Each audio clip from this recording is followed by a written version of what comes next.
big smile, little bit wider eyes, head tilt down a little bit, and stillness. And that's kind of like you're in the world then.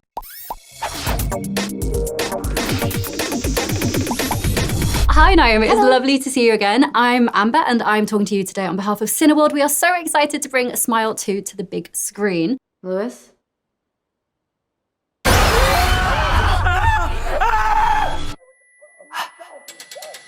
No, get away from me! What? So I thought it'd be fun for us to play a little game of what would you do? Okay. We love a game. So I'm going to give you a hypothetical scenario. Oh, I'm really bad at hypotheticals. I don't know why. I can never think of like anything, but here we go. Let's give it a whirl. Okay, let's see how you do. So you turn up at a friend's house. Yeah. You're going to go on a cinema trip. But when you open the door, they're giving you a really creepy smile. What would you do? What are you doing? Stop being weird. Fair. But then they don't stop. It's up to you. What do you want to happen next? Oh, this is like gaming. Oh, it's open. Oh, yeah. It's open. It's like choose your own destiny. Well, I mean, if they didn't stop and it was like I'd need to like slap them or something to just check that they were, slap some sense into just them. slap a bit of sense, yeah. Fair enough. I slapped myself in the movie, so you know what I mean. I was going to say that was a great. I have so many questions for you. I need to get through this game because I've got questions for days. Let's do it. Okay, so you're now at the cinema. You're about to order some popcorn and you can send someone next to you. You turn around and there's a little child, just like in the film, creepily smiling at you. You know the little girl who was like, yeah. What would you do in that scenario? Slap them. This is the advice, guys. If someone gives you that creepy smile, you got to just... Absolutely. You just got to, and just, rebuke them. So the next one, if someone came up to you, asked for an autograph, you're trying to have a conversation, but they're just giving you that... The smile again? What do you do? I'm going to go with slap them. Yeah. So I'm seeing a common theme here, the smiling and the slapping. Some rage I need to deal with, and then I'm taking it out in this hypothetical. No. I think if someone was like, give me a creepy autograph, as long as they walk away, that's fine. Exactly, you're not stuck with them forever. It's just if someone's staying still. It's the stillness that scares me. That's what I wanted to ask you. How did you get the perfect smile in the film? Because in real life, you have the most gorgeous smile. Oh, in this film, you make it creepy. Is it the stillness? What was it? Parker's very specific about the smile, and he's really good. He's the best person to obviously direct it. But there's a couple of things that I would say, which is obviously big smile, little bit wider eyes, head tilt down a little bit, and stillness. And that's kind of like you're in the world then. So if you're looking to freak out your friends, that's the...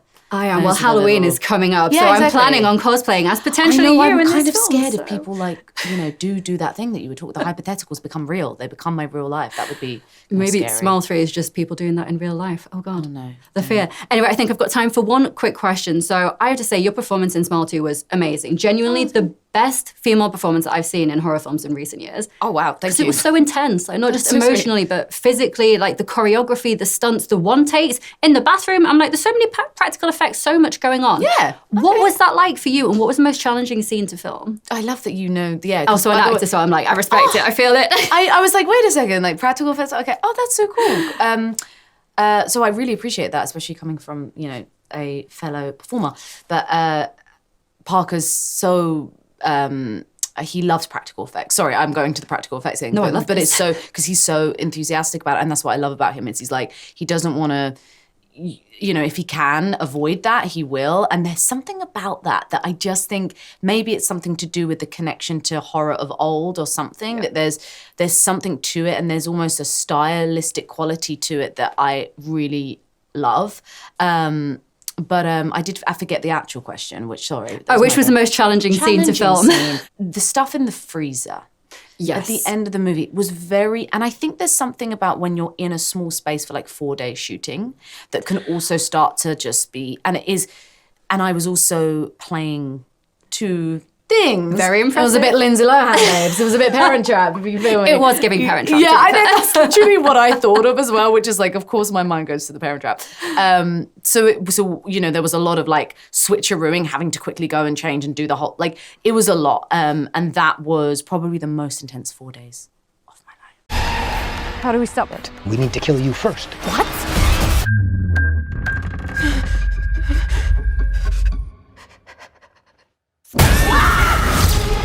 We have to end it. No matter what. You're not in control. I am. I need to stop it. no hell.